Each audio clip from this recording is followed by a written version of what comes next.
In September 1996, Hurricane Fran slammed into the Carolinas. In the storm's aftermath, Georgia power worker Rick Moncrief was assigned to clear downed power lines in North Carolina. He was on a rooftop trying to pull a line from under a fallen tree when the line snapped. He fell backwards and landed headfirst on the concrete driveway. He was flown to Duke Medical Center. His wife, Donna, was told to prepare for her husband's funeral. I felt a lot of fear, and I felt concern, and I had every scenario going through my brain. How am I going to raise 3 daughters by myself?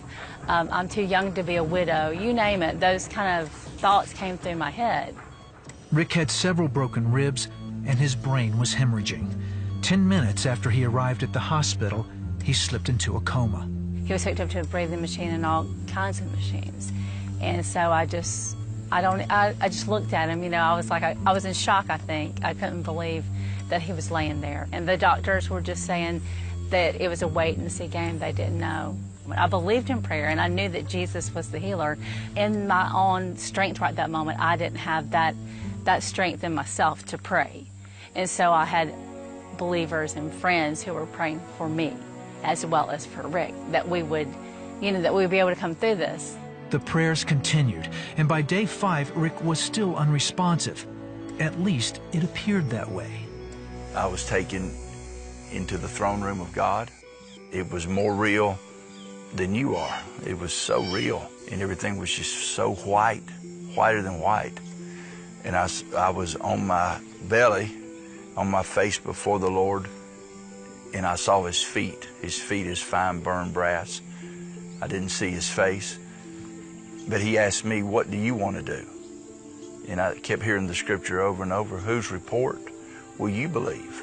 Will you believe the report of the Lord or believe the report of the doctors? And I said, I want to live. I want to live and declare the word of the Lord.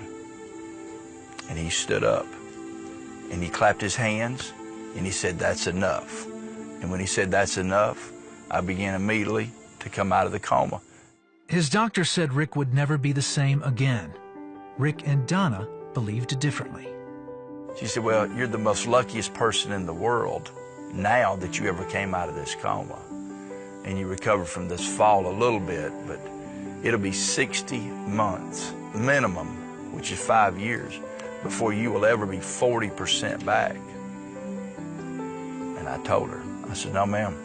I said, I don't mean any disrespect at all to you, but I said, it's not going to take that long. The Lord's going to do a quick work.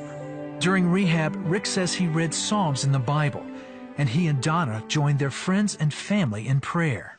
I was believing for the healing, and my friends were believing for the healing, because we believe by his stripes we are healed. Each day his health improved, and after just 27 days of rehab, Rick had a 95% recovery. When I came back to work at the power company in the early part of 1997, I came back to work full duty. The faithfulness of God comes to my mind, that our God, at the immediate cry of our heart, will hear us, and he listens, and he's faithful. The great doctors at these two great hospitals did all they could do, but it was the Father's love. It was his grace. It was his compassion on me to allow me to live today and live these 18 years since this has happened. Rick later retired from the power company and became a pastor. He cherishes every moment he has with his wife and family and says he doesn't let a day go by without giving thanks to God for his miraculous healing. Every day is an incredible day. Every day is just, there's always a lot to be thankful for. I'm just thankful that I feel better today than I did yesterday. I'm thankful today that I'm able to stand up. I'm thankful today I don't have a massive headache this morning. I'm thankful today that I'm able to breathe by myself without a machine. I'm just thankful.